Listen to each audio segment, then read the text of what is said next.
Heavenly Demon to K-pop star. Part 1. The Infernal Debut. Death, for the supreme heavenly demon, was not supposed to be a whisper. It was to be a cataclysm, a symphony of screaming realms and shattered firmaments, an ending worthy of an aeon of magnificent, tyrannical rule. Zhang Xuan had faced the combined wrath of the 9 heavenly legions, had laughed as their celestial lightning scoured his mountains, and had finally fallen not to a rival's blade, but to the ultimate, boring treachery, a tribulation lightning bolt of such concentrated divine annoyance. It didn't just obliterate his body, it unraveled his very soul core with the clinical efficiency of a scribe correcting a mistake. His consciousness, a blazing ember of supreme arrogance and power, screamed through a void of howling colors and meaningless sound. There was no rebirth pool, no cycle of karma, just a violent, undignified sucking sensation, as if the universe was inhaling him through a straw. He woke to a universe of soft, agonizing pain.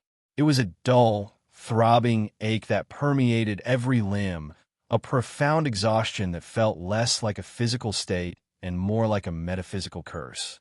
His senses, once capable of tracking the birth and death of stars, were muffled, wrapped in layers of cottony weakness.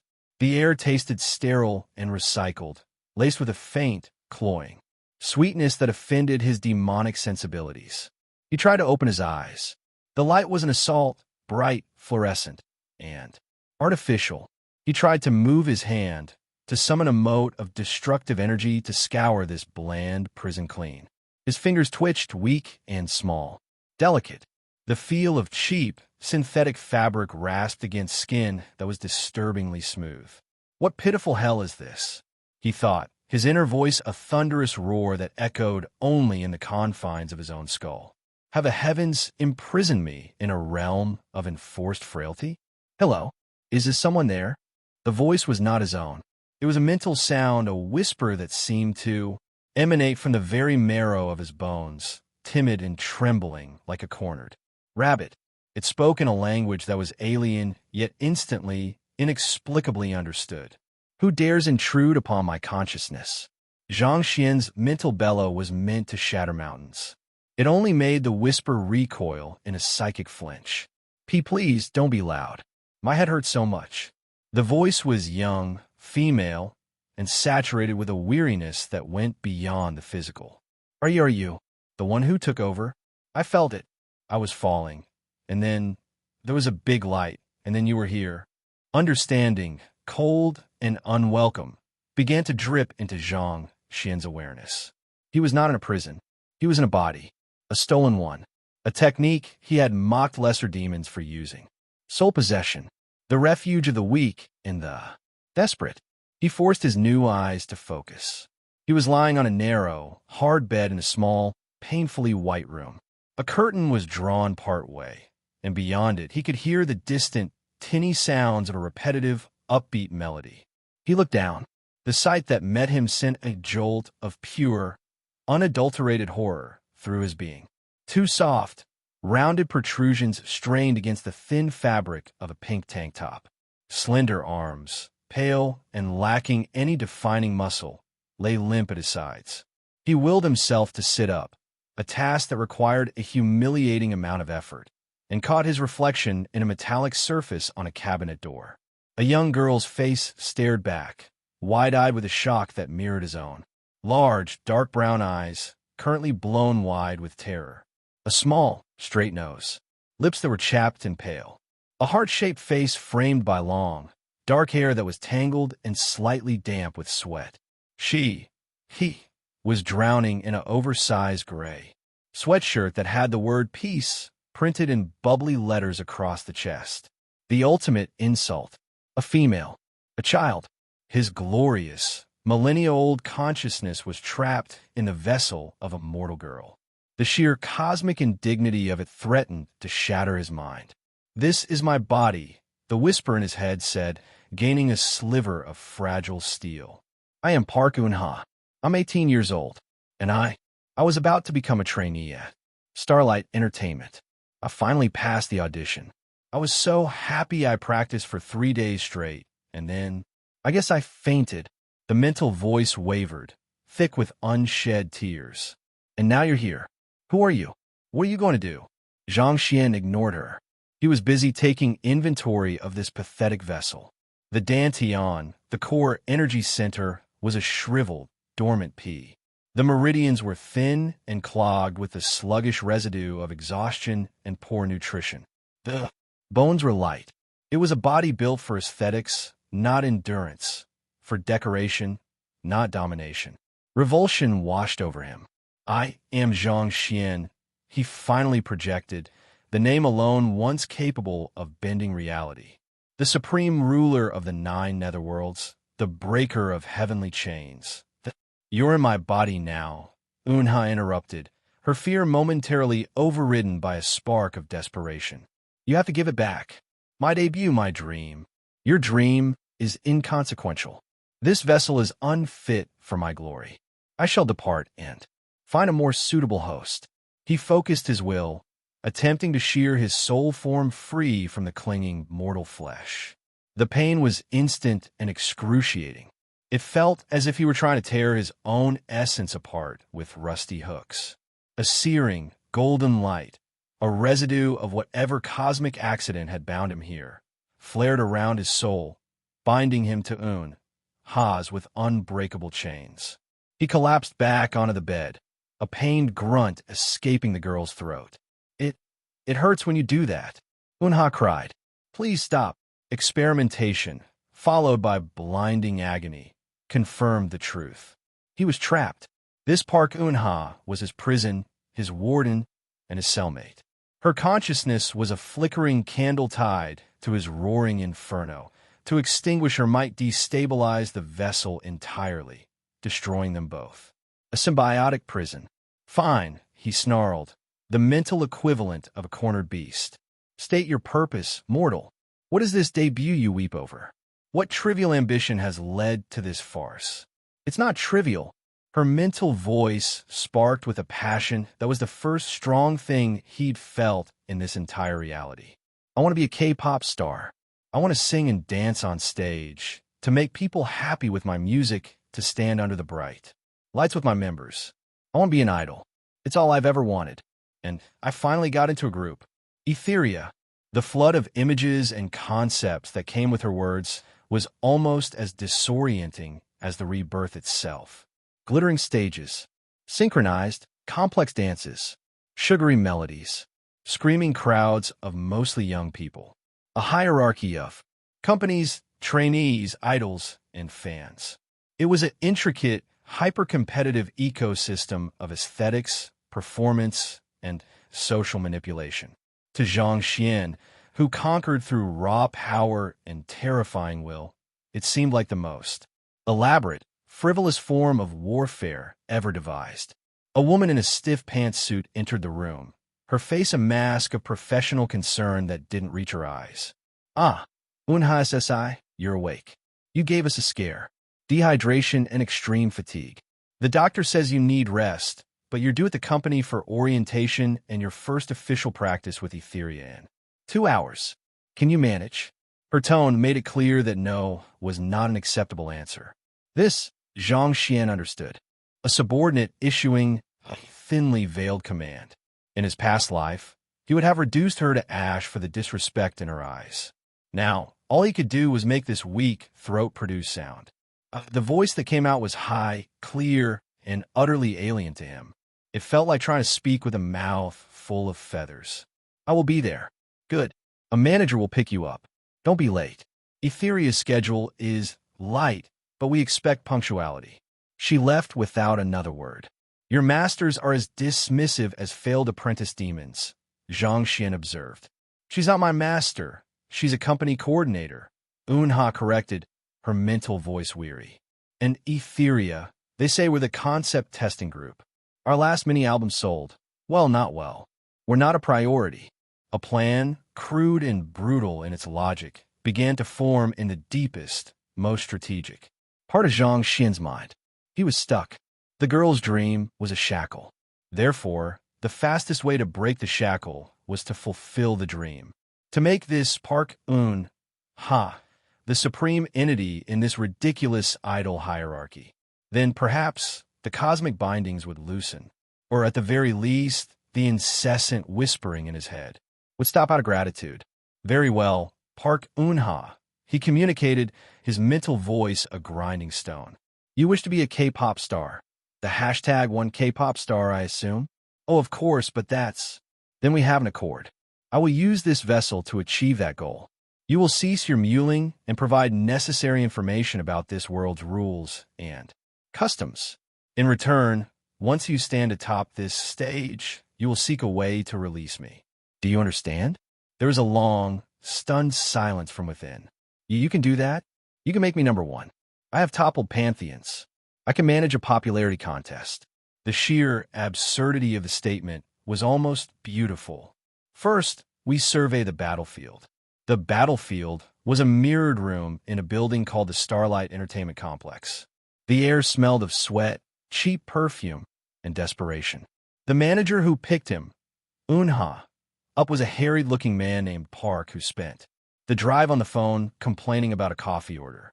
He deposited Eun-ha at a practice room door with a muttered, "They're inside. Don't faint again." Zhang Xuan, piloting Eun-ha's body with the stiff awkwardness of a marionette controlled by a vengeful god, pushed the door open. Three girls stopped mid-stretch. The one with a sharp, intelligent face and hair tied in a severe ponytail stood first. Eun-ha, we heard you were in the clinic. Are you? Okay. This was Kim Ji-woo, the leader. Her concerns seemed genuine, but her eyes held the weight of someone carrying a sinking ship on her back. The smallest one, with large, doe-like eyes, scrambled up. Unnie, you look so pale. Do you need water? Lee So-mi, the main vocal. Her voice, even in speech, had a melodic, gentle quality. The last girl, leaning against the mirror with an air of detached cool, just gave a slow once-over. TCH, pushing yourself before you even start. Not a good strategy. Young Hai-rin, the rapper. Her gaze was assessing, missing nothing. Zhang Xuan processed them. Three mortals, weak, their auras flickering with anxiety, determination, and resignation. They were soldiers in a lost war. He needed to assess their capabilities. I am functional, he said, Eun-ha's voice flat and devoid of the expected emotional warmth. He walked in, his movements unnaturally direct. The body's center of gravity was different, lower, and more forward. The training robes of his past life had not prepared him for the feeling of skinny jeans or the precarious, heeled sneakers Eun-ha wore. Every step was a calculated risk. Okay, Ji-woo said, blinking. Well, welcome officially. We're running through our current title track, Starlight Whisper. It's not great, but it's what we have. Do you know the choreography? Eun-ha's memory provided flashes. Hours spent in a tiny dorm room mimicking music videos. I have seen it. Let's just run it from the top. Positions. Ji-woo commanded all business. The music started, a tinkling, synth-heavy track about shy love and sparkling nights. The three members launched into the choreography. It was precise, cutesy, full of small, intricate hand gestures, hip sways, and synchronized head tilts. To Zhang Xuan, it was a non-combative martial art form, a taolu designed for aesthetics over lethality. But there was a baseline level of skill required, a demand on stamina and muscle memory. His turn came. He stood frozen for a beat, analyzing. Then he moved. He replicated the steps with an absolute, terrifying precision. Every angle of the wrist, every degree of the knee bend, was executed with the mathematical exactness of a celestial clockwork. But it was devoid of any of the intended feeling. The shy smile was a grimace of concentration. The playful hip sway was a sharp, mechanical pivot. He looked less like a budding idol and more like an advanced android attempting to infiltrate a cheerleading squad. The music faded. The room was silent save for heavy breathing from the others. So-mi looked confused. Hai-rin's eyebrows had disappeared into her bangs. Ji-woo pressed her lips together. The steps are correct, Ji-woo said slowly. But Eun-ha, it's not a military drill. It's supposed to be charming. Light. Charming? Zhang Xuan seethed inwardly. I exude majesty, not charm. Maybe she's nervous, Somi offered weakly. Let's try the vocal line distribution, Ji-woo said, switching tactics. She played a guide track. Eun-ha, you have the pre-chorus. Here, the line was in a high, breathy register. Your eyes like scattered stars make my timid heart flutter, flutter. Zhang Xuan stared at the lyric sheet. This was the poetry these people revered. It was insipid, mortifying. He opened Eun-ha's mouth. What came out was not breathy or timid. It was clear, pitch-perfect, and projected with a force that made the speakers on the phone vibrate. He sang it with the solemn, declarative intensity of a demon lord reciting an edict of annihilation.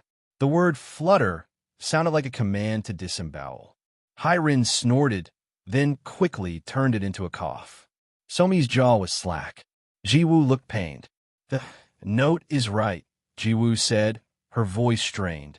But the feeling, Eun-ha, it's a love song, not a declaration of war. All performance is a declaration of war, Zhang Xuan thought, but he kept it to himself. This was more complicated than he'd anticipated. The physical manipulation was simple. The required emotional deceit was a foreign language. Let's take 5, Ji-woo sighed, the weight on her shoulders visibly increasing. As the others went to get water, Zhang Xuan stood before the floor-to-ceiling mirror, studying the reflection. The face that was not his. The body that was a prison. This is impossible. Eun-ha's voice whimpered in his head. You're going to get me kicked out. You dance like a robot and sing like you're reading a death sentence. Silence. He roared back. I am adapting. Their charm is a weakness. Their lightness is a lack of substance. I will find this performance's core truth and amplify it. The truth is it's a cute song about a crush. No, Zhang Xuan's eyes, in the mirror, hardened. The truth is survival. The truth is a claim made upon the attention of the unworthy. Watch. Their manager, a different one, a slick, disdainful man named Choi, entered. All right, girls, wrap it up. The studio time for the concept group is over.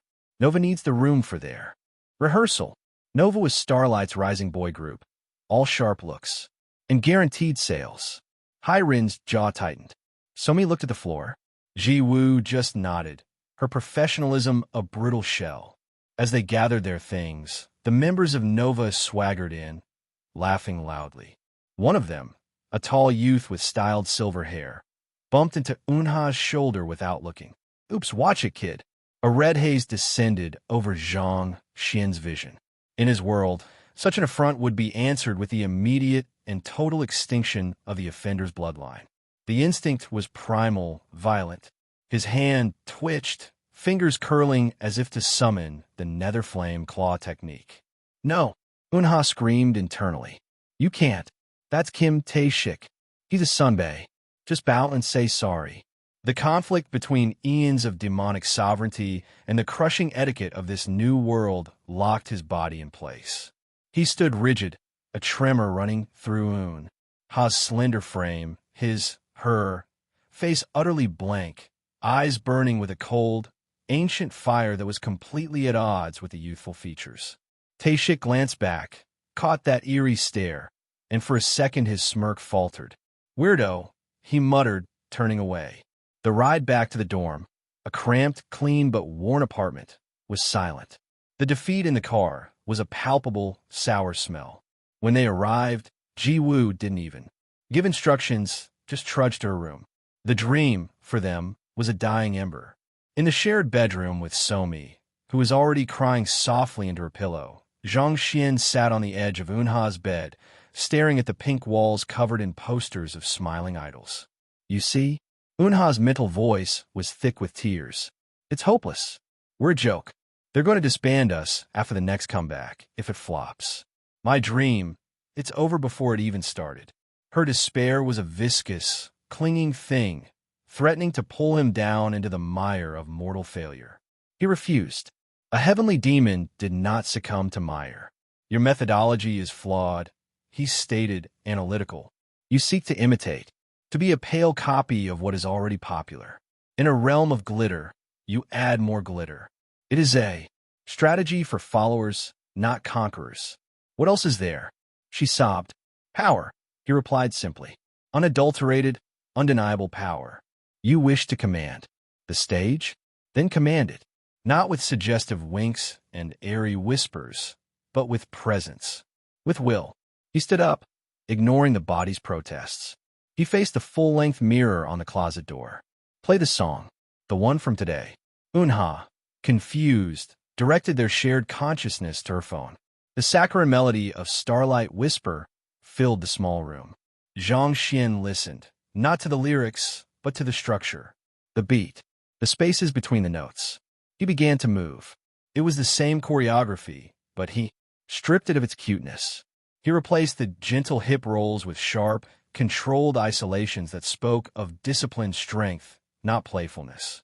The fluttering hand gestures became precise, blade-like slices through the air. His face, instead of trying to form a sweet smile, settled into an expression of intense, almost frightening focus. He wasn't singing about a crush. He was executing a ritual. Then he sang. He didn't try for the breathy tone. He used the demonic core of his soul, not to unleash destruction, but to project. He focused the voice, compressing it, letting it resonate from a place deeper than lungs.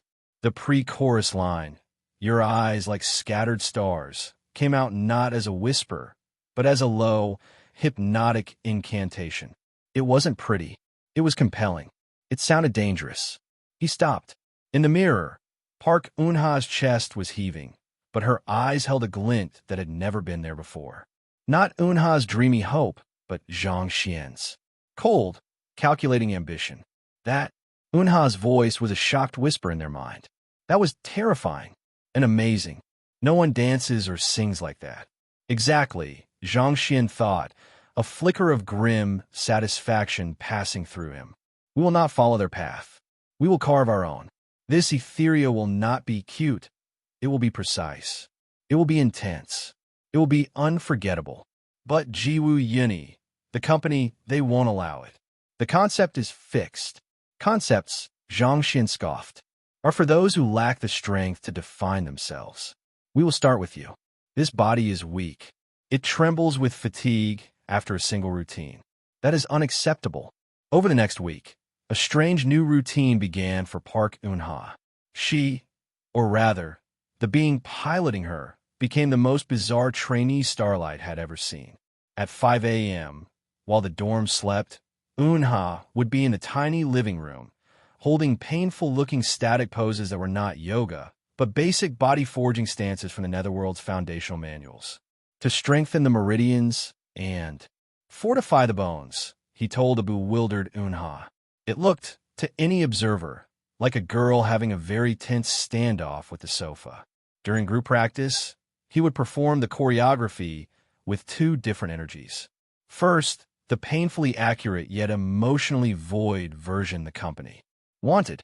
Then, during breaks, when the others were resting, he would practice his adapted version in a corner, movements so sharp and controlled they seemed to cut the air. He also began to observe, with clinical detachment, the social dynamics. The way Manager Choi's eyes lingered dismissively over them. The way the nutritionist prescribed meal plans of depressingly small, bland containers. The way a senior producer had visited Nova's practice and clapped them on the back, while he'd only glanced into Aetheria's room with a dismissive sniff. The dark side of this glittering world was not hidden. It was operational. It was in the exhausted, dark circles under Somi's eyes that makeup couldn't fully hide. It was in the way Hai Rin's original, grittier rap lyrics were returned to her covered in pink. Highlighter, marked not on brand. It was in Jiwoo's late-night phone calls where her voice was low and pleading, likely talking to family about money. One afternoon, Manager Choi came with a special opportunity. A local university festival needed a filler performance. Low pay, no broadcast, but good exposure. It's a chance to practice in front of a real audience, Jiwoo said, trying to sound enthusiastic. They all knew it was scraps. The festival stage was a rickety platform in a dusty field. The sound system was mediocre. The audience was a scattered crowd of students more interested in the food stalls and each other. It was the very definition of ignominy. As they waited backstage, huddled in their matching, overly fussy stage outfits, sequin shorts and crop tops that made Zhang Xuan long for the dignified robes of a warlord, he felt Eun-ha's anxiety spike. They're not even looking at the stage. We're going to be humiliated. Calm yourself, he commanded. An audience is an audience. Their energy is scattered. We will simply collect it. Aetheria, you're on. The intro to Starlight Whisper played, tinny and weak through the bad speakers. They took their positions. Jiwoo, Somi, and Hyrin put on their professional, bright smiles and began pouring their hearts into a performance for an audience that was largely talking over the music. Zhang Xuan, as Eun-ha, stood at his mark. He did not smile. He looked out at the crowd, not with pleading eyes, but with the assessing gaze of a general surveying a battlefield. As his first movement cue approached, he tapped not into Eun-ha's nervousness, but into his own core of ancient, simmering power. He couldn't manifest aura here, but he could manifest intent. He moved. It wasn't the company's choreography, and it wasn't quite his full, adapted demonic version. It was a hybrid, born of the moment. His movements lost the last vestiges of uncertain softness. They became deliberate, potent. When he spun, it wasn't a cute twirl. It was a tight, controlled revolution that ended with a gaze that pinned a group of chatting students to the spot. When he hit his singing line, he didn't just project for the mic. He seemed to project through the poor sound system, his voice a clear, steady blade cutting through the ambient noise. He was not trying to please them. He was commanding their attention. A strange thing happened. The chatter near the stage died down. Phones, previously pointed at selfies, slowly turned towards the stage. The other members, sensing the shift, faltered for a second before adapting, their own movements gaining a sliver of unexpected confidence from the sheer, weird force of energy. Eun-ha was radiating. In the crowd, a student named Park Eun-ha, a self-proclaimed K-pop fanatic with a small but dedicated social media account, had been filming snippets of various performances. She turned her camera on Aetheria with low expectations, but her lens caught her. The girl in the back with the dark hair and the intense eyes, who moved like every motion had a deadly purpose, who sang a bubblegum pop line like it was a secret spell. It was so utterly incongruous, so bizarrely captivating, it was hypnotic.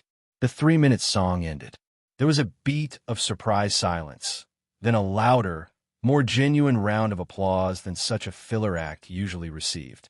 The members of Aetheria, breathing heavily, bowed in stunned unison. Backstage, Manager Choi just shrugged. Adequate. The bus leaves in 10. But Park Eun-ha was already on her phone, editing her clip. She zoomed in on the intense girl, adding a caption that poured out of her in a rush of excited keystrokes. Saw a Nuga group at the Unifest today. Most of it was standard, but then there's this one member. WTF is she doing? She looks like she's trying to hypnotize us into joining a cult through bubblegum pop. Her eyes are saying, I will end you, but her song is about starlight. I am terrified, fascinated, standing. Hashtag Aetheria, hashtag who is she, hashtag Kpop Fight Club. She added a few relevant hashtags and posted it. The universe, in its infinite irony, had provided the spark. The algorithm, that modern-day arbiter of fate, did the rest. By midnight, the clip had a few thousand views. By morning, as a sleep-deprived and eternally online community of international K-pop fans discovered it, it had gone viral. The juxtaposition was too perfect. The comments exploded. She's not dancing. She's conducting an exorcism. Main Slayer energy from a group called Aetheria. I'm deceased. Her name is Park Eun-ha. I looked it up. She just joined the group. Why does she look like she's calculating the trajectory to murder the cameraman while hitting that high note? This is the most compelling thing I've seen all year. I need to know her entire lore. Aetheria's fancam views are skyrocketing. This is chaos. I love it. The notification chime on Eun-ha's cheap phone began to sound like a demented woodpecker. It woke Zhang Xuan first. He picked up the device, scowling at the blinding light. Notifications from an app called Twitter and YouTube were cascading down the screen. Words like trending and viral flashed. Eun-ha, he called into their shared mind. What is the meaning of this digital cacophony? Eun-ha's consciousness, groggy with sleep, stirred, and then she saw it. She saw the view counts, the comments, the hashtags with her name. A psychic scream of pure, unadulterated shock echoed through the vault of their shared soul. We're trending, she shrieked, her mental voice a mixture of terror and elation. Down the hall, a phone rang. It was Manager Choi's ringtone. His voice, sleepy and irritated, then suddenly sharp and alert, carried through the thin walls. What? Viral? Eun-ha? Are you sure? Check the numbers again. Zhang Xuan looked from the buzzing phone in his hand to their faint reflection in the dark window. In it, Park Eun-ha's face was pale in the blue electronic glow, but her eyes, his eyes, held a familiar, grim light. The light of a plan coming to fruition. The first skirmish, he thought, a predator's smile touching the lips of the girl in the reflection, is won. The door to their bedroom burst open, hitting the wall with a crack. So-mi stood there, her own phone illuminating her stunned face. Eun-ha, Unnie, have you seen? From the living room, they heard Ji-woo's voice, trembling with an emotion none of them had heard in months. Hope, edged with sheer disbelief. Girls, get out here. We need to talk. Now. Zhang Xuan rose from the bed, the viral storm buzzing around them like excited minor demons. He glanced at the poster on the wall of a smiling, perfect idol group. The stage is set, he communicated to the speechless, thrilled, terrified girl inside him. The audience is watching. Now, Park Eun-ha, we go to war. Your way. He paused, the ancient demon conceding a minor point to the modern mortal. But with my tactics, the infernal debut was over. The ascent had just begun. Part 2, the ascent and the shadows. The dorm erupted into a chaos that was entirely foreign to its usual atmosphere of quiet despair. Ji-woo, Hyrin, and So-mi were huddled around a single laptop on the small living room table, their faces bathed in the blue glow of a viral video analytics page. The numbers were climbing like a rogue stock ticker. Comments scrolled by in a blur of languages: Korean, English, Spanish, Thai, a cacophony of global fascination. 30,000 views in 2 hours, now 50, 100. So-mi whispered, as if speaking too loudly might break the spell. The hashtag Demon Yunha is trending at number 7 domestically, Hyrin reported, her usual cool demeanor cracked by sheer astonishment. She looked up at Eun-ha, who stood stiffly by the doorway, observing the scene like a visiting anthropologist. What did you do out there? I performed the prescribed movements and vocalizations, Zhang Xuan stated through Eun-ha's mouth, his tone flat. The audience's reaction is illogical, but acceptable. Ji-woo spun around, her leader face on, but her eyes were blazing. Illogical? Eun-ha, this is a miracle. This is the most attention Aetheria has gotten since ever. Do you understand what this means? It means the first wave of reconnaissance has been successful, he thought. But aloud, he simply said, it means we have leverage. Before Ji-woo could dissect that ominous statement, the front door rattled open. Manager Choi stood there, but he was a transformed man. The perpetual frown was gone, replaced by a wide, unnatural smile that didn't reach his cold eyes. He was holding a box of expensive-looking iced coffee. Enough for everyone, girls. My stars, why are you all sitting in the dark? He boomed, flicking on the main light. Eun-ha SSI, come sit. You must be exhausted from your energetic performance. The shift was so violent, it was almost a physical blow. The members flinched. Zhang Xuan recognized the type instantly. The sycophantic courtier who appears only when fortune smiles. A cockroach drawn to light. The company has taken note, Choi said, distributing the coffees like sacred offerings. Very positive note. There's a meeting tomorrow morning with the ANR team and producer Nim. They want to discuss capitalizing on this momentum. His eyes lingered on Eun-ha. They're very interested in your unique style, Eun-ha. SSI. After he left, the silence returned, now thick with a new, complex tension. The coffee sat untouched. He didn't even know my name last week, Hai-Rin muttered, staring at her cup as if it were poisoned. This is our chance, Ji-woo said, her voice firm but her hands trembling slightly. We have to be smart. We have to be united. She's correct, Zhang Xuan mused. A ruler is only as strong as their weakest. Courtier, these three are my lieutenants. They're currently unfit for purpose. Later, in the shared bedroom, Eun-ha's internal voice was a whirlwind. This is happening. It's really happening. Did you see Manager Choi's face? He was scared of you. Fear is a more reliable motivator than favor, Zhang Xuan replied. But it is brittle. We must convert this fleeting notoriety into lasting power. And for that, this entire operation needs strengthening. Operation? Your group. They are weak. The one called Somi's spirit falters with every harsh word. Hai-Rin's energy is rebellious but unfocused. Ji-woo's will is strong, but her body is at its limit. They will break under true pressure, and their collapse will be our collapse. What can we do? A plan, both ruthless and absurd, was forming. We train them. The training began at the next dawn, in the hour before even the most diligent company trainee stirred.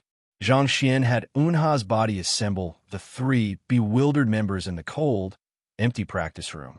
What is this? A pre-debut punishment? Hai-Rin grumbled, rubbing her eyes. Unnie, I'm not good at morning exercise, Somi yawned. Ji-woo just watched, arms crossed, wary but curious. Your performance is inadequate, Zhang Xuan stated bluntly, Eun-ha's voice cutting through the drowsy air. You lack foundational stability. Your energy scatters. You will break. The girl stiffened, insulted. What are you talking about? We've trained for years, Ji-woo said defensively. You have learned steps. You have not forged your vessel. He pointed to the center of the room. Assume the stance.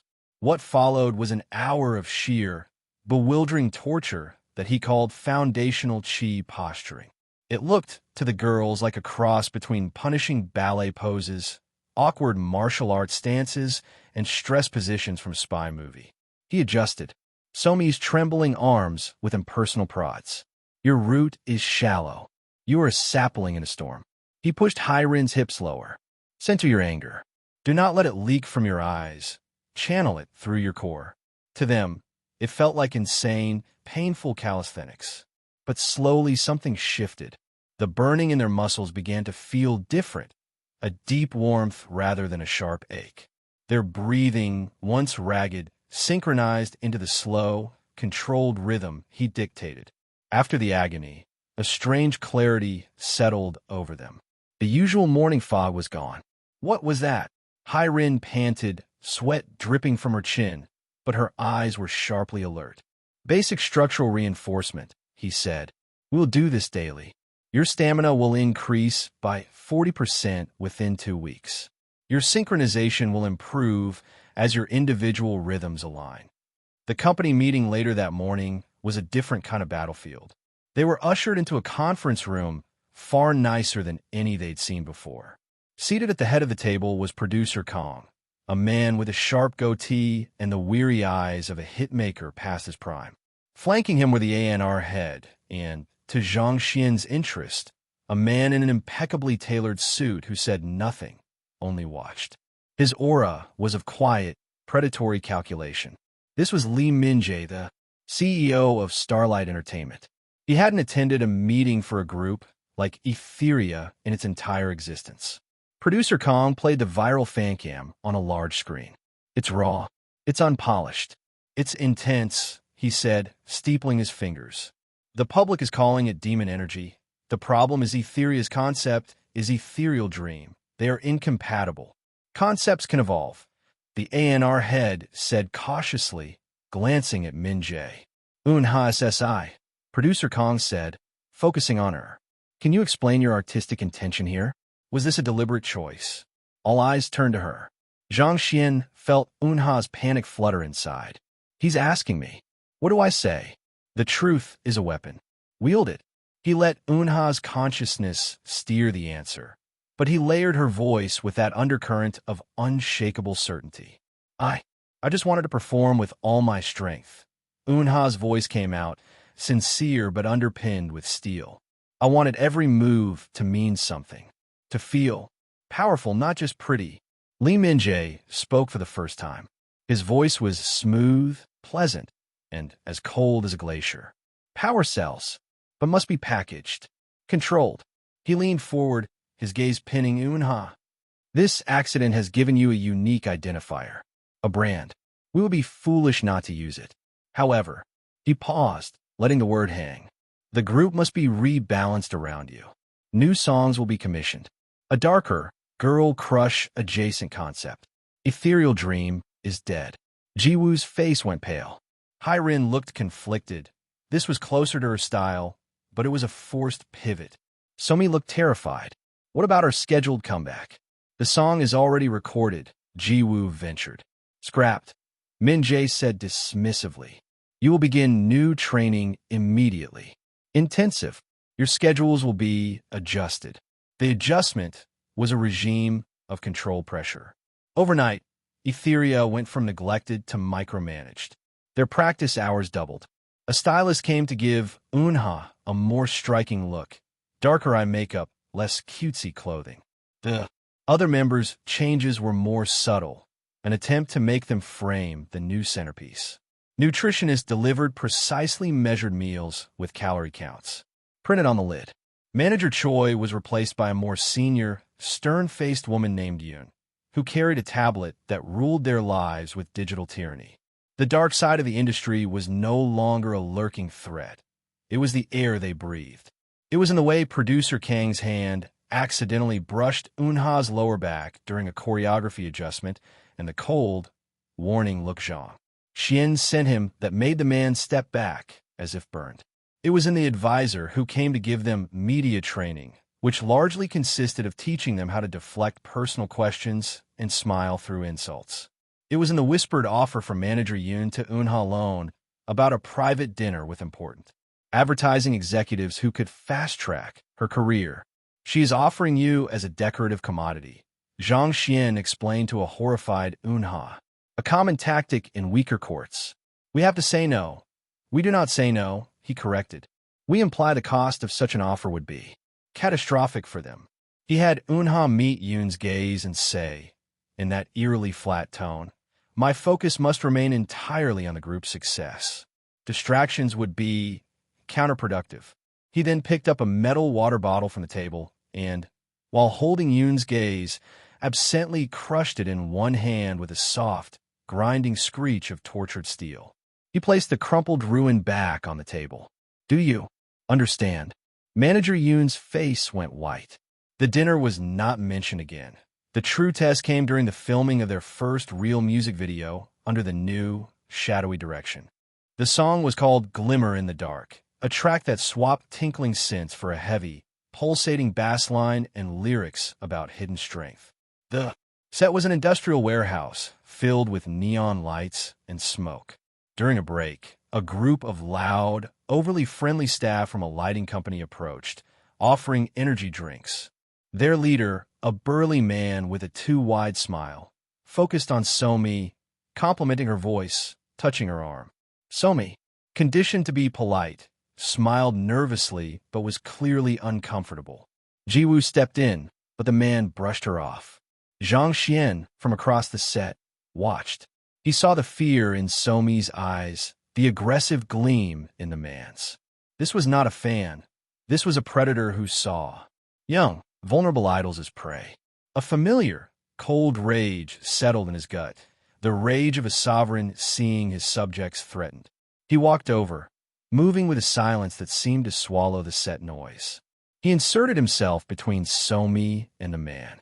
You are interfering with the asset, he said, Eun-ha's voice devoid of all human warmth. The man laughed, looking down at the petite girl. Just being friendly, kid. You're the demon one. Huh? Cute act. Leave. Now. The command was simple, final. Or what? The man sneered, puffing out his chest. What happened next was too fast for anyone to properly process. As the man took a half-step forward, Eun-ha moved, not to attack, but to calmly pick up a nearby stand holding a heavy diffusion filter. As she turned back, the edge of the stand's base accidentally swung down with precise, devastating force onto the man's instep. He howled in pain. As he stumbled, his foot caught on a coiled cable she had subtly hooked with her own, sending him crashing into a stack of empty equipment cases with a tremendous clatter.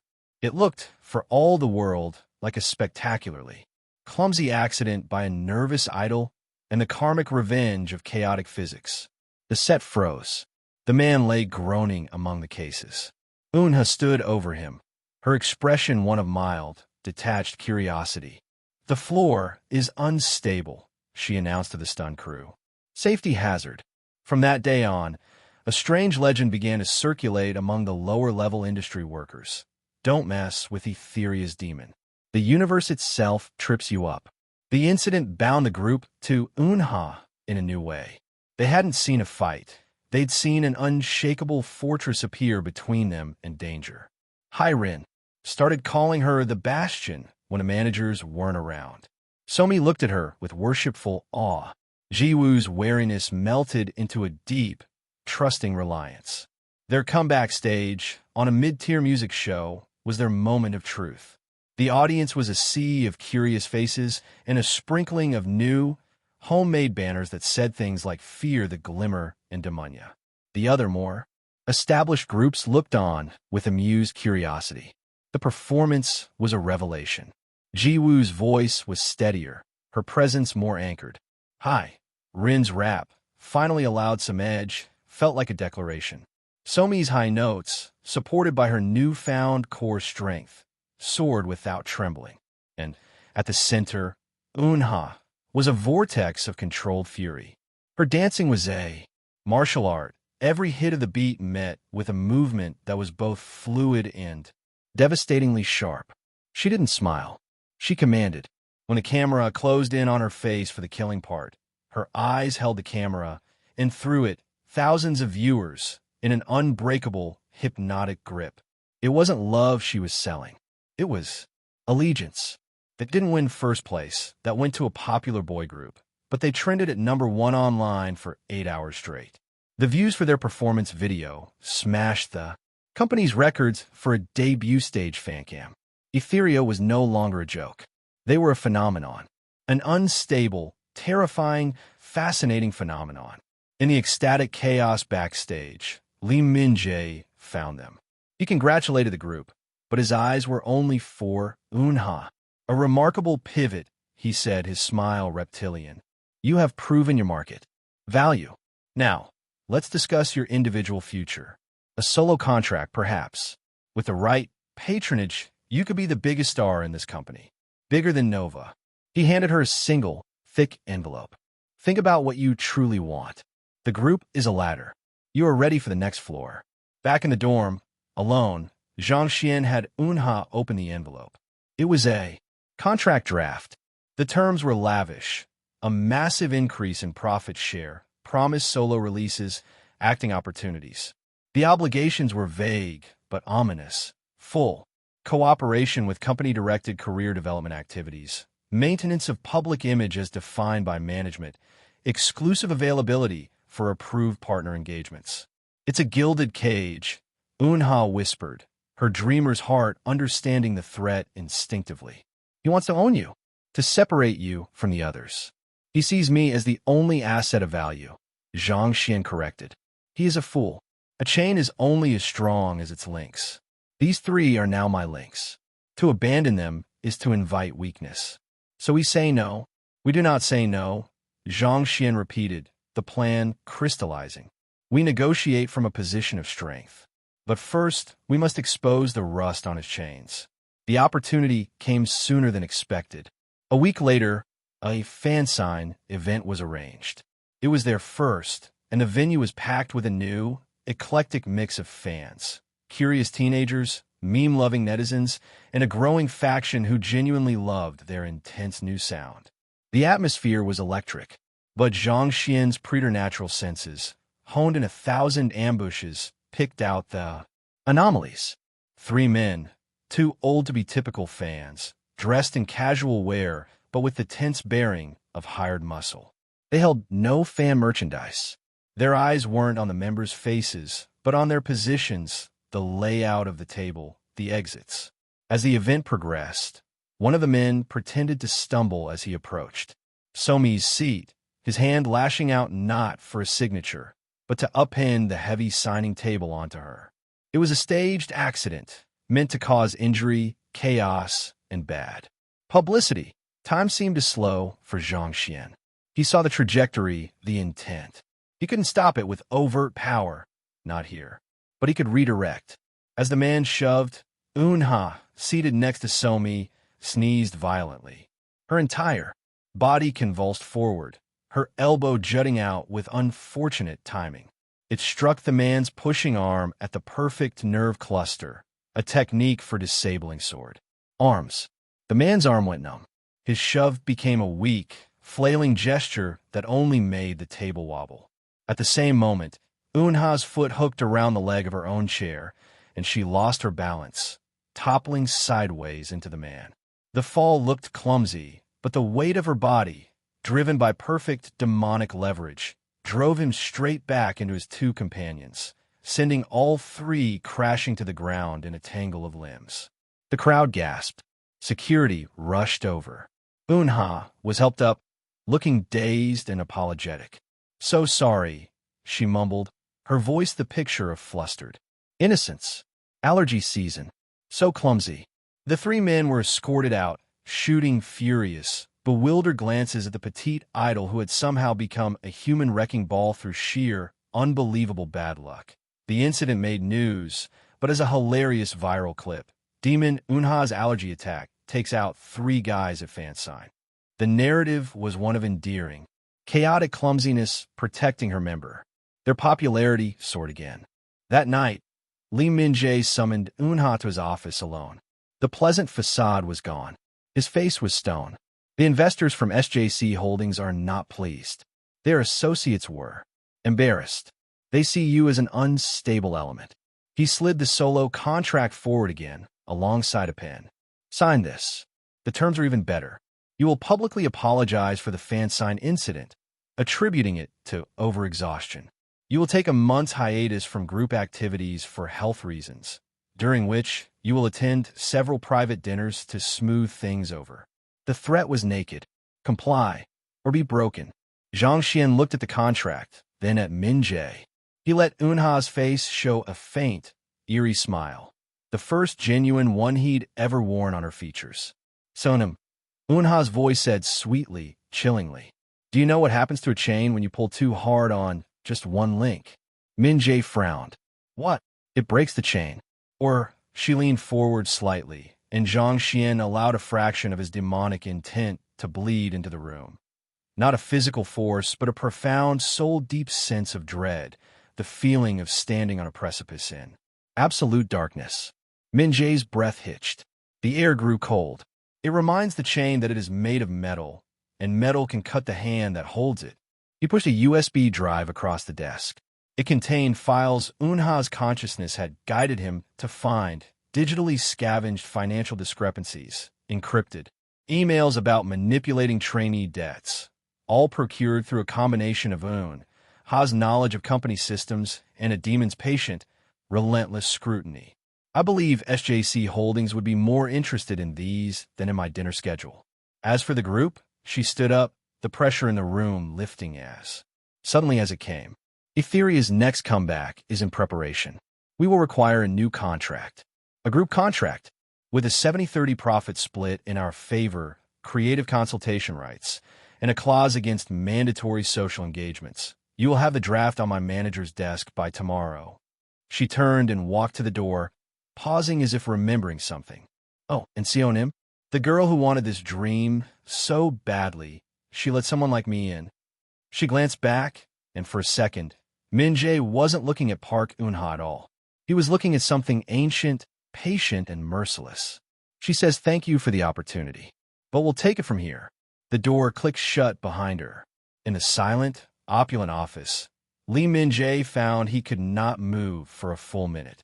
His hand, when he finally lifted it to pour a drink, trembled. He had not been out, negotiated. He had been preyed upon.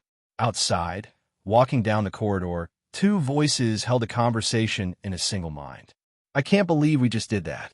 Eun-ha's voice was giddy with terror and triumph. We have secured the beachhead, Zhang Xuan replied. The war is not over. He will counterattack. But now, he knows the terrain is ours. What's next? Next, he thought, feeling the humming potential in this vessel, the strengthened bonds with the other three, the roaring attention of the world, we build our kingdom. Properly. The ascent had been steep and paved with shadows. Now, they stood on a precipice of their own making, looking out at a glittering, ruthless world they were learning to conquer not with its own dirty tools, but with a strange, potent alloy of a girl's dream and a demon's will. Part 3. Heavenly Demon, Idol Incarnate. The silence in Lee Min-jae's office after Eun-ha left was a physical thing, thick and cold like congealing oil. He stared at the USB drive, a tiny piece of plastic that felt heavier than a brick of solid lead. His hand, still trembling, reached for the phone to call security, to have that insolent girl dragged back and her contract terminated with extreme prejudice. But his fingers froze over the keypad. The memory of that feeling, the sudden, suffocating dread, the sense of being stared at by something that viewed him as an insect on a microscope slide, washed over him again. It was illogical. It was impossible. Park Eun-ha was an 18-year-old trainee from a poor family in Gwangju. And yet, he inserted the USB drive into his computer with the cautious reverence of a man defusing a bomb. The files within were a masterclass in corporate assassination. Not the clumsy, obvious dirt a disgruntled employee might leak, but a curated selection.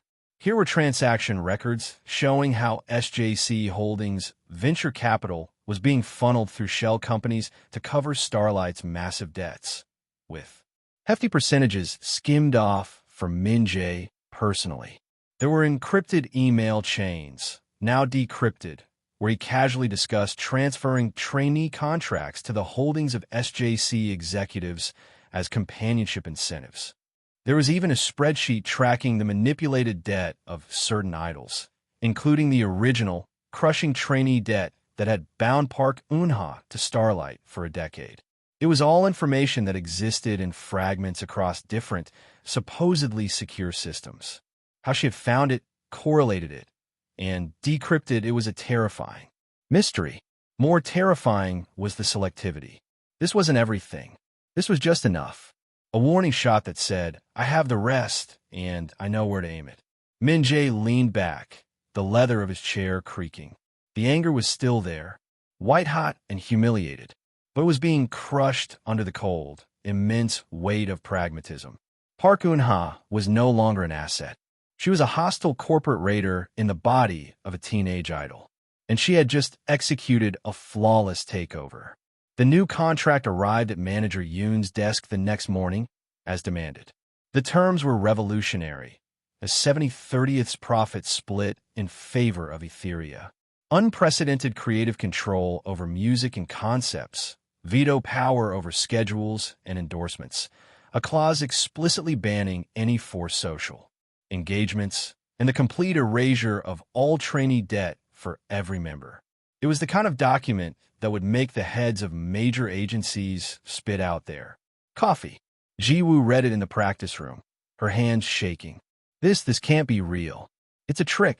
It's not a trick, Zhang Xuan stated, watching as Hai-rin and Somi pored over the pages.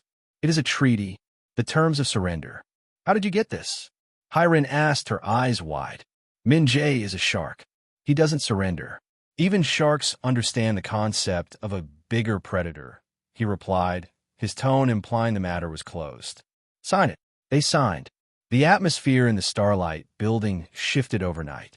Where once there was dismissive neglect, then micromanaging pressure, there was now a wary, frosty respect. Staff bowed deeper. Producers asked for opinions. The dance coach no longer shouted corrections, but made suggestions with a questioning lilt. It was unnerving. For Zhang Xuan, the real work began.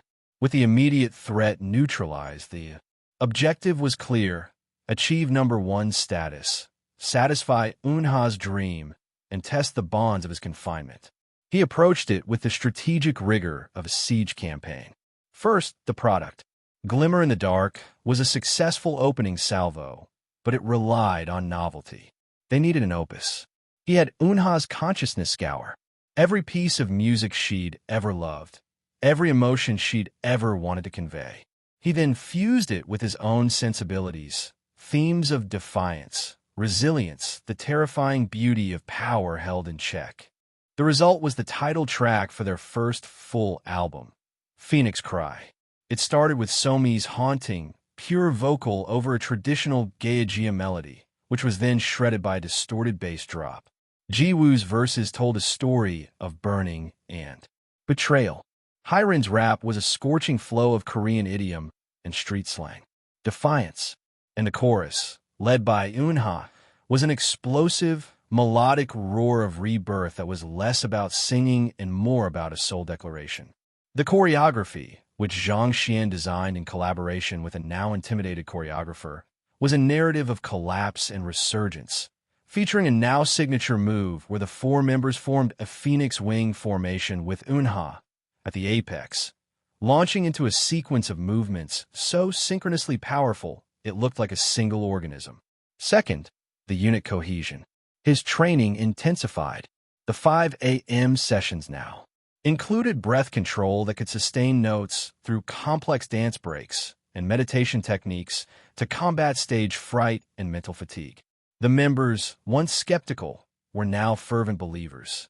They felt stronger, sharper, more connected than ever. They had seen their bastion face down the CEO and win. Their loyalty was absolute. Third, the public campaign. Zhang Xuan found the modern media landscape to be a fascinating, if irritating, new theater of war. He allowed Eun-ha's more natural personality to guide their variety show appearances, where she was endearingly clumsy, laughed easily, and doted on her members, while he would interject at key moments. During a live radio interview, when a host made a sly comment about Aetheria's aggressive image being at odds with typical femininity, it was Eun-ha's voice that answered, but with Zhang Xuan's iron in it. Is strength not feminine? Is precision not beautiful? We are not here to fit a box. We are here to redefine it. The clip, of course, went viral, but the shadow of SJC Holdings and a wounded Lee Min-jae had not vanished. It had merely slithered underground. The counterattack was subtle, insidious. Articles began to appear on obscure gossip sites. Rumors of Aetheria being divas, of Eun-ha being mentally unstable, of the group using illicit performance-enhancing drugs to explain their shocking stamina. A planned high-profile endorsement deal with a sportswear brand mysteriously fell through. Their access to certain primetime music shows suddenly became complicated by scheduling. The most direct assault came 2 weeks before the Phoenix Cry comeback. Zhang Xuan, in Eun-ha's body, was returning late to the dorm after a solo recording session.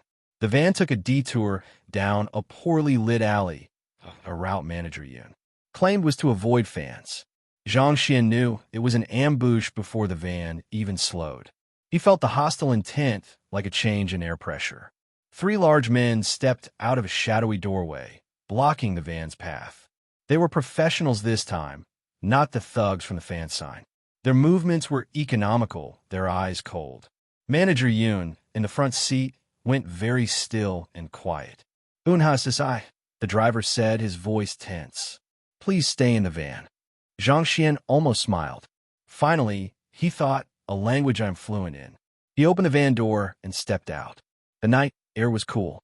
He was still in stage makeup from photo shoot, his eyes lined with dark shadow, wearing a simple black hoodie and training pants. He looked like a doll that had wandered into the wrong neighborhood. Park Eun-ha, the lead man said, cracking his knuckles. You're going to come with us for a little talk. The hard way or the easy way. Your choice. You talk too much, Zhang Xuan replied. Eun-ha's voice a disconcerting monotone. This is a waste of my time. The man lunged. To the driver watching in horror, it was a blur. To Zhang Xuan, it was a pathetic telegraph move. He didn't dodge.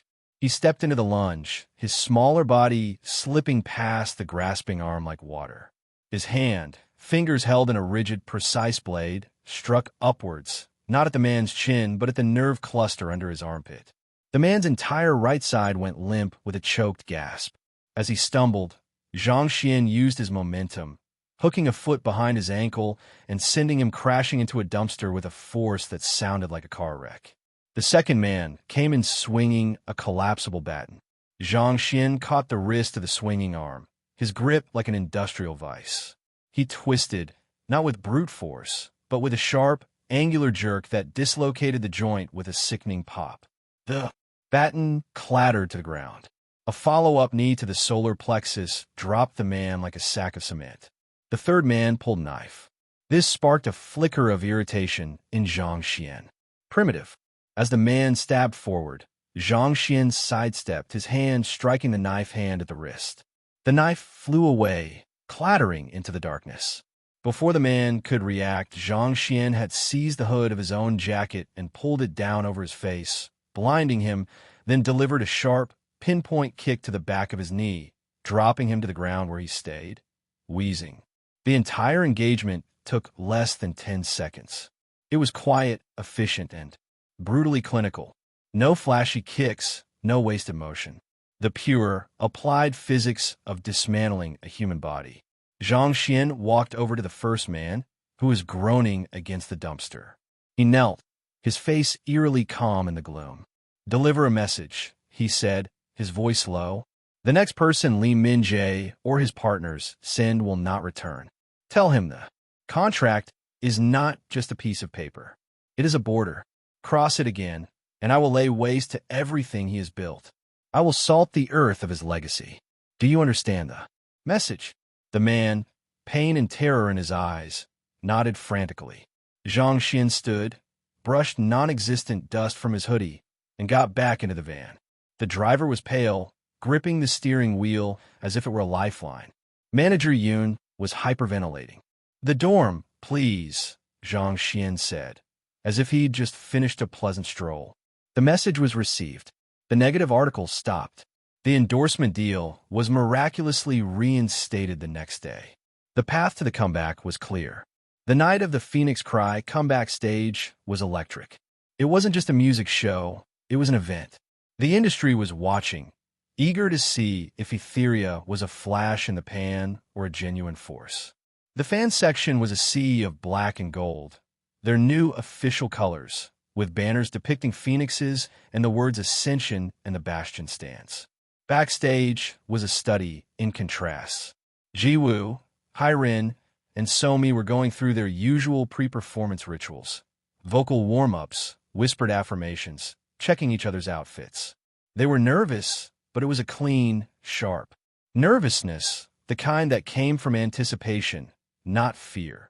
Eun-ha sat on a stool in the corner, perfectly still. Her eyes were closed. Inside, a conversation was happening. "This is it, Unnie," Eun-ha's consciousness thought, shimmering with emotion. "Our album is #1 on pre-orders. The stage is waiting. My dream, it's right there, *. The dream is a location," Zhang Xuan replied, his mental voice quieter than usual, almost introspective. "We have arrived. Now we must claim it. Are you ready?" "I am. But will you leave?" "After we win." There was a long pause. Zhang Xuan surveyed the internal landscape they shared. He saw her memories, the tiny practice room in Gwangju, the worn-out dance. Shoes, the hopeful posters on a pink wall. He felt the fierce, protective love she had for the 3 women across the room. He felt the profound, unwavering gratitude she held for him, the unwelcome guest who had become her most powerful ally. It was a foreign, disarming sensation. This world, he thought, is absurd. Its battles are over popularity and perception. Its weapons are melodies and moving pictures. He felt the thrum of potential in their shared body, the strength they had forged together, the intricate, satisfying game of navigating this strange industry. But it is not without its challenges, its intrigues. Leaving now would be like abandoning a conquest half-finished. He felt her hope flare, bright and warm. "We will see," was all he said. "Focus. The stage calls." Their introduction blared over the speakers. The crowd's roar was a physical wave. They walked onto the stage, not as cute idols, but as warriors ascended. The first notes of Phoenix Cry echoed through the arena. What followed was not a performance. It was a coronation. Jiwoo owned the stage with a commander's grace. Hyrin's rap was a fiery proclamation that had the crowd screaming every word. Somi's high note was a crystal-clear beam of light that pierced the soaring instrumentation. And Eun-ha was the beating heart of the storm. Her dancing was a masterpiece of controlled fury, every movement telling the story of the Phoenix's death and rebirth. When she sang, it was with a voice that held eons of defiance and a girl's boundless hope, fused into something entirely new. During the final, climactic dance break, as they formed the Phoenix Wing and moved in flawless, powerful unison, the audience's scream reached a deafening crescendo. They didn't just perform the song. They became it. When the music ended, they stood panting in a line, glittering with sweat under the lights. The cheers were thunderous, unending. As they bowed, confetti in black and gold rained down. Eun-ha, looking out at the sea of cheering faces, the light sticks waving like a galaxy dedicated to them, felt tears stream down her face. They were tears of pure, unadulterated joy. Backstage, the atmosphere was one of stunned euphoria. Members of other groups offered congratulations, their eyes wide with respect. Producers and staff bowed. But the true verdict came an hour later, during the live winners announcement. The tension was excruciating. Their main competition was Nova, Starlight's once favored sons. The MCs dragged out the announcement. Digital scores, physical album sales, social media points. And the winner for this week's show is, the drum roll echoed, Aetheria. Congratulations! The world exploded. The members clung to each other, sobbing openly. They stumbled onto the stage, where the trophy was waiting. Jiwoo, as leader, took it. First, her voice breaking as she thanked their company, their staff. Somi thanked her family, crying so hard she could barely speak. Hyrin, tough Hyrin, simply raised a fist to the sky, her face streaked with tears. Then, they handed the microphone to Eun-ha. The crowd hushed. She stood there, holding the heavy trophy, feeling its cold. Wait. She looked at her members, at their faces full of love and shared victory. She looked out at the fans who had lifted them from obscurity. Eun-ha's consciousness surged forward, full of emotion, and Zhang Xuan, for the first time, did not assert control. He receded, becoming a silent observer within their shared throne. This, Eun-ha's voice, her real voice, trembling with emotion, rang out. This was my dream, since I was a little girl, to stand here, with these people I love so much, holding this because you loved our music. She bowed deeply. Thank you. Thank you with all my heart. Then, she straightened. A subtle shift occurred. The tearful smile didn't fade, but it gained an edge. The gaze softened from overwhelming gratitude into something more knowing, more formidable. The voice that next spoke was a perfect, seamless blend. Eun-ha's warmth layered with Zhang Xuan's unshakable certainty. They say this industry is a dream factory, she said, and the arena fell silent again, captivated. But some would make it a prison, a cage of contracts, of expectations, of silence. She looked directly into the main camera, and it felt like she was looking through the lens at every Lee Min-jae watching. We, Aetheria, will not be silenced. We will not be caged. Our music, our strength, our fire, it belongs to us and to you. She raised the trophy high. This is not an ending. It is a beginning, and we are just getting started. The resulting scream from the audience shook the very foundations of the building. In the CEO's office, Lee Min-jae watched the broadcast on mute. He saw the triumph, the defiance in her eyes. He saw the complete and total victory. He also saw an email notification pop up on his screen. It was from an untraceable server. The subject line was, "A reminder of borders." The attachment was a single photo. The three men he had sent to the alley, arms and slings and casts, looking broken and terrified. There was no text. None was needed. He closed his eyes. The war was over. He had lost. The girl was number one, and she was guarded by a demon. All that was left was to manage his surrender and hope to salvage some profit from the empire she now effectively ruled. Weeks later, Aetheria was everywhere. Phoenix Cry dominated the charts. They were on magazine covers, CFs played on every channel, their fandom grew at a meteoric rate.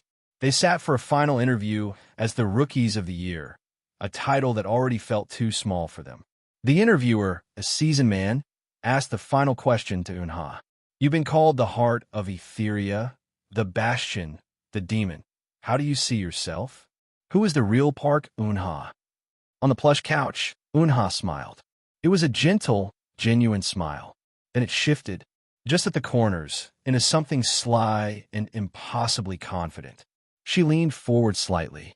The real Park Eun-ha, she said, her voice a harmonious chord of two souls in perfect, chosen sync, is the one who dreamed of light.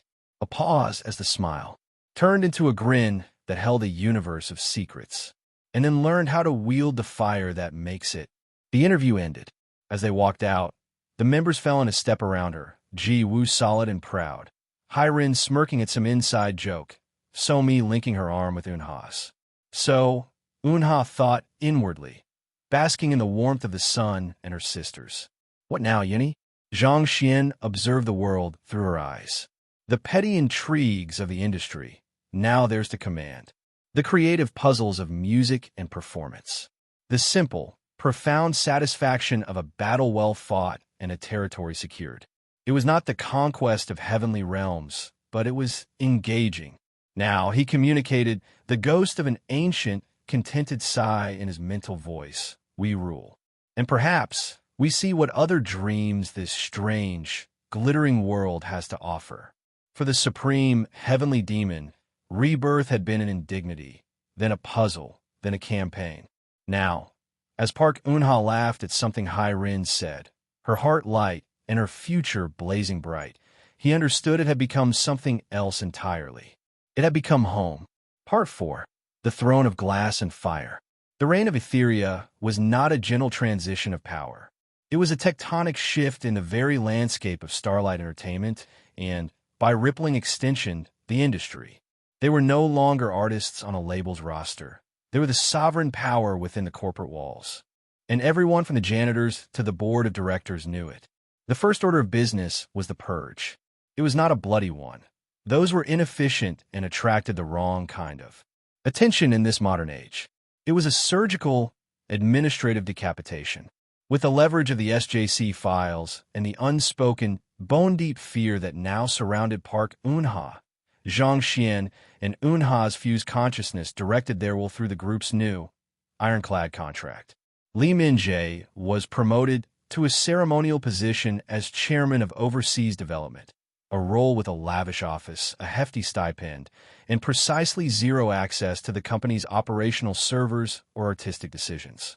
His departure from the daily grind was announced with a press release praising his vision.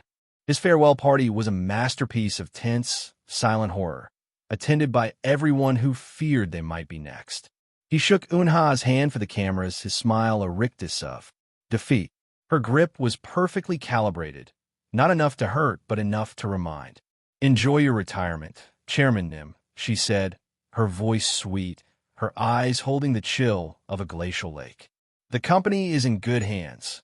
Producer Kong, the man with the wandering hands, found himself reassigned to managing the company's fledgling trot music division, a genre he had publicly mocked.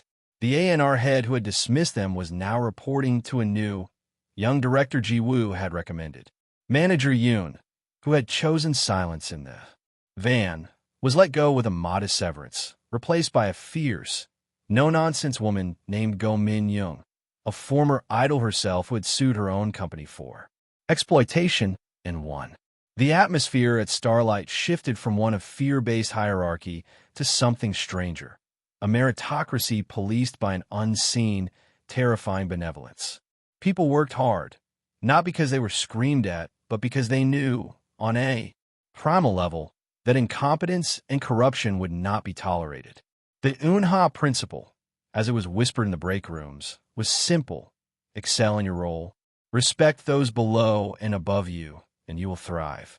Scheme, exploit, or hinder Aetheria's vision, and you will vanish into corporate oblivion. For the members, life transformed.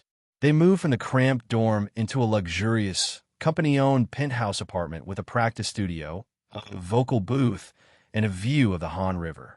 Their schedules, while still demanding, were designed with mandatory rest periods, vocal care, and mental health days.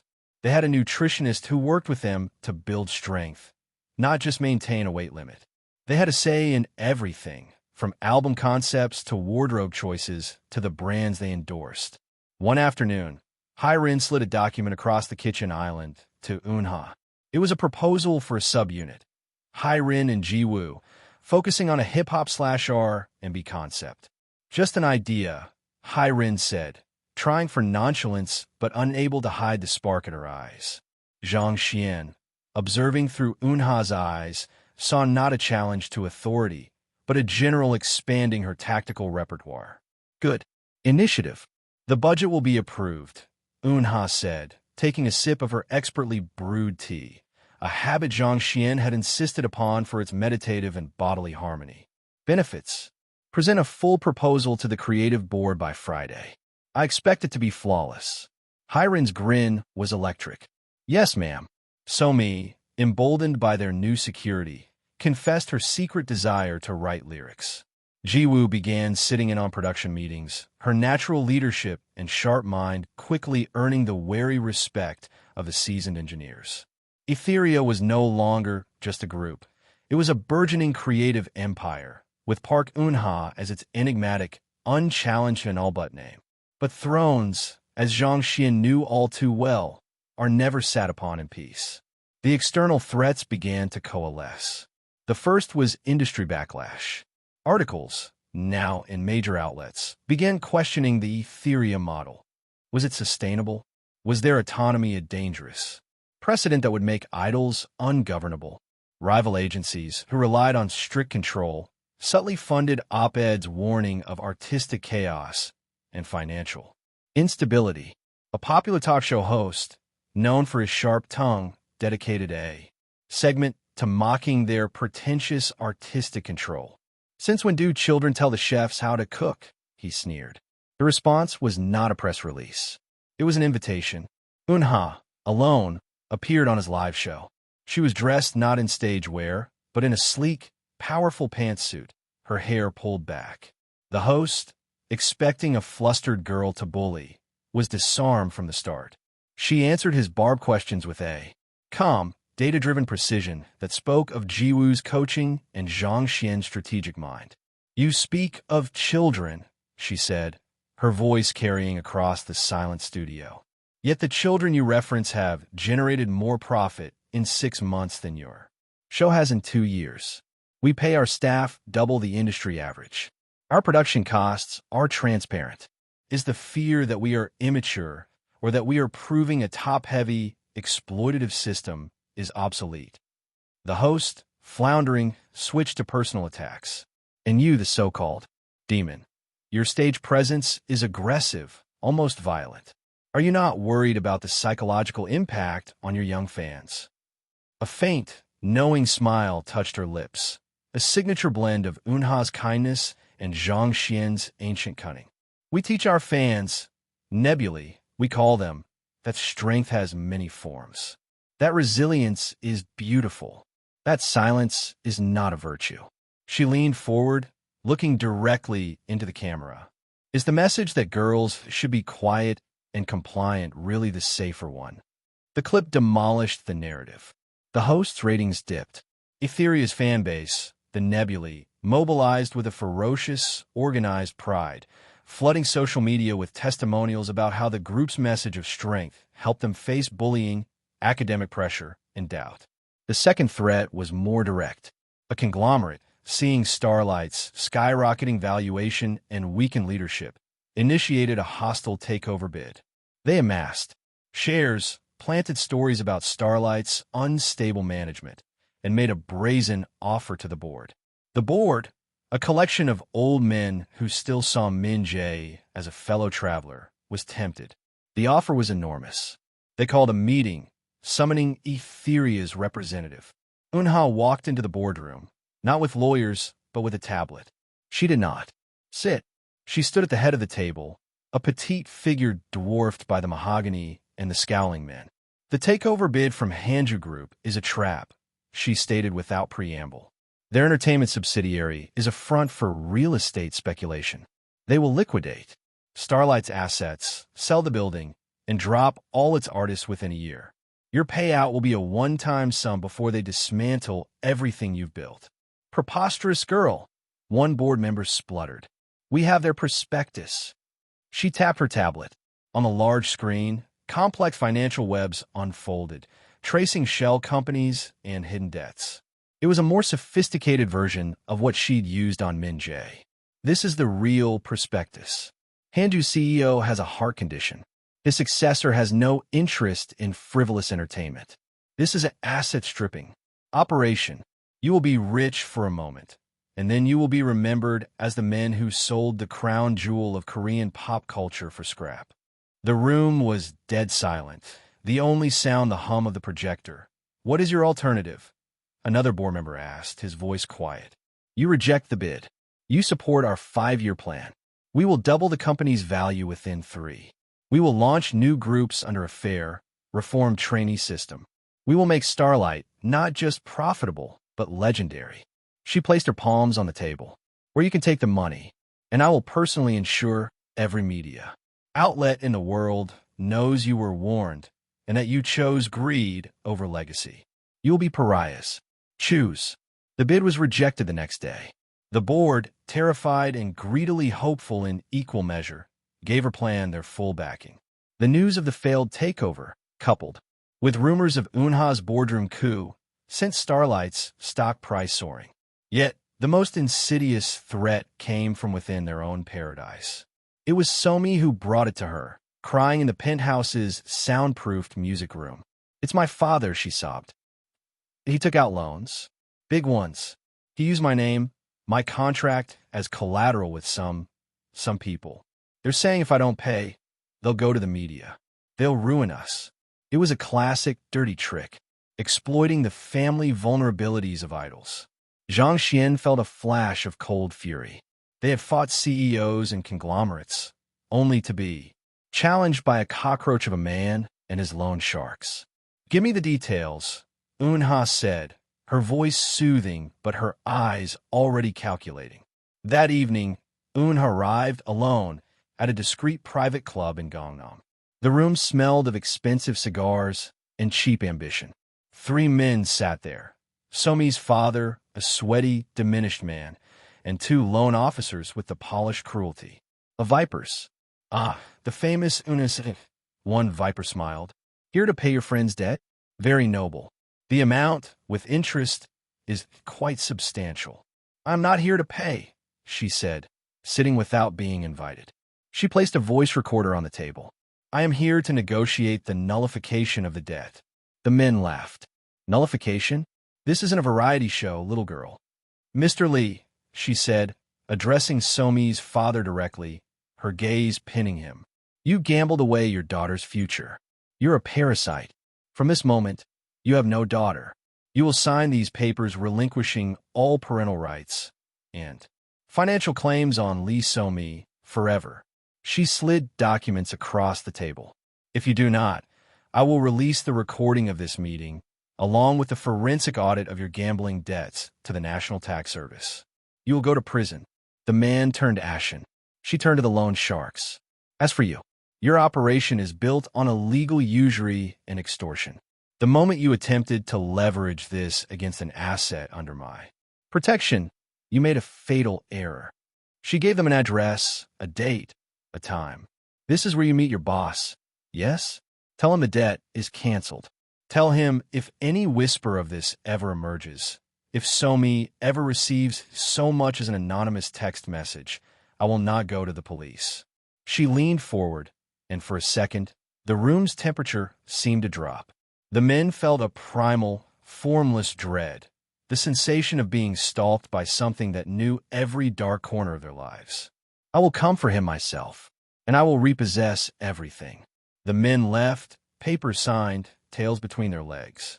Somi's father was escorted out by a discreet security team Zhang Xuan had hired, former special forces, now working private security for the discerning, morally flexible client.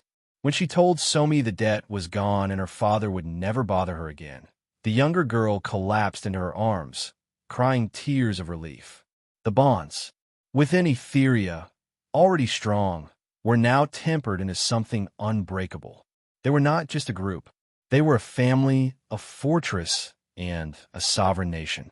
The finale of their first world tour was at the Olympic Gymnastics Arena in Seoul, sold out for 3 nights. The final song of the final night was a new, unreleased ballad called Our Throne. It was slow, built on piano and strings, with lyrics written by Somi about finding strength in unity. They sang it in a tight circle at the center of the stage, just 4 microphones under a single spotlight, their voices blending perfectly. As the last note hung in the air, the crowd was silent, spellbound. Then, the roar was unlike anything that had come before. It was not just excitement, it was reverence. In the center of that circle, holding the hands of Jiwoo and Somi, with Hyrin's arm around her shoulders, Park Eun-ha felt it all. The crushing, beautiful weight of the dream achieved. The fierce, protective love for her sisters. The calm, watchful, and now strangely contented presence of the ancient being within her. Is this enough? She asked him silently, amidst the tidal wave of sound. Is this the victory you wanted? Zhang Xuan surveyed the kingdom they had built from the ashes of a dying girl group and a demon's disdain. He felt the intricate, thrilling challenge of ruling this world of glass and fire. A world where the battles were fought with contracts and comebacks, where power was measured in chart positions and cultural impact, where the well-being of his subjects was a daily, satisfying responsibility. Victory, he mused, the concept feeling different now, is not a peak to be reached, but a territory to be held and cultivated. The siege is over. He paused, feeling Ha's bright, vibrant soul intertwined with his own, not as a prisoner or a warden, but as a partner. The reign has begun, and it is acceptable. On stage, Eun-ha smiled, a full, radiant expression that was entirely her own, yet imbued with a depth of power that could only be his. She raised their joined hands high into the air, a queen with her court, silhouetted against the adoration of thousands. The throne of glass and fire was theirs, and they would defend it together. The end.